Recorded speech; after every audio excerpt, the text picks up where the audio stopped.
The 201,718 Wolves no longer appear to be the group of undisciplined and pubescent hoopers of years past.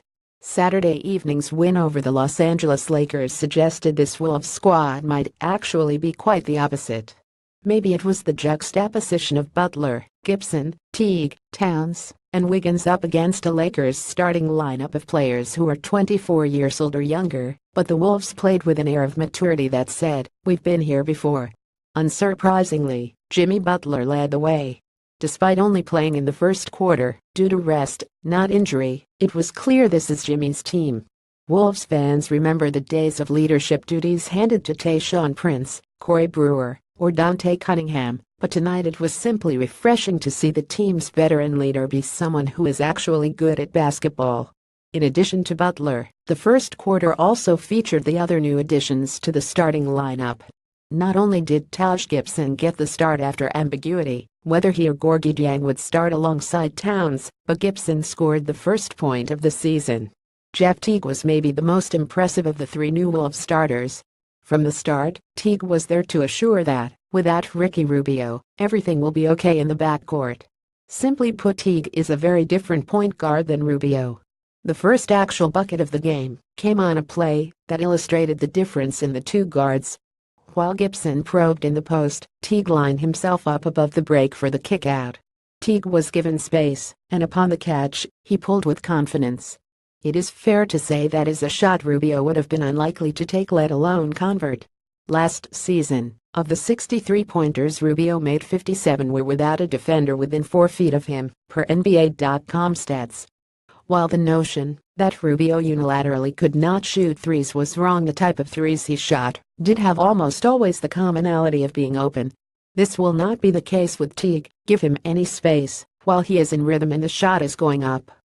While the starting lineup showed some real synergy, the minutes the bench players received were a bit of an adventure. The first reserve to check in was Dieng. After starting all 82 games last season, this was new to Dieng and he struggled. His at times awkward play was not necessarily due to the bench role, but he would do well to find some of the chemistry he had with Zach LaVine. At this point, Dieng's partner in crime off the bench this season remains vague. Shabazz Muhammad and Tyus Jones were the first reserves off the bench after Dieng, indicating, as expected, that Muhammad will have a key role as a bench wing. Jones' entrance into the game before Aaron Brooks, who did not check in until the third quarter, was a bit of a surprise. Jones may not have the backup point guard job locked down, as playing over Brooks could easily have been a product of familiarity. Brooks has only been with the team for a week.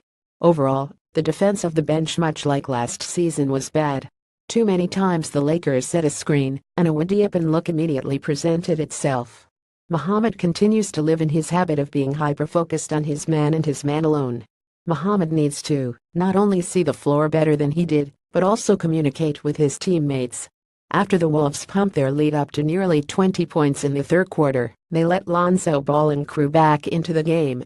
Ball, himself, only scored 5 total points, but inserted 8 assists and 7 rebounds into the stat sheet. Largely, his play was uninspiring, and it appears that creating his own shot outside of simply pulling from deep will be a journey for him this season. Ball is a metaphor of sorts for what this Lakers team will be: talented but a bit lost. Overall, the Wolves not only look to be the more mature of the two teams, but far superior from a skill perspective. Had the Wolves played their starters real minutes, this game would not have been close. And even with Butler playing only 12 minutes and 24 total points from Towns and Wiggins, the game still wasn't all that close. If the goal of the evening was to acclimate Butler, Gibson, and Teague, then mission accomplished. Taj Gibson, who made 3 total three-pointers last season, was 2 for 2 on corner threes. Nemanja Bjelica's broken foot appears to have healed as he played 20 minutes. Cole Aldrich was the only player with a guaranteed contract to play 0 minutes. Aldrich is unlikely to be anywhere near the rotation this season. 37-year-old Jamal Crawford led the team in minutes, but failed to score a point. His one field goal attempt also failed to draw the rim. The Wolves hopped on a flight to China immediately following the game. The team's next game is Thursday against the Golden State Warriors, and will be broadcasted live at 1 a.m. Central Standard Time on Fox Sports North.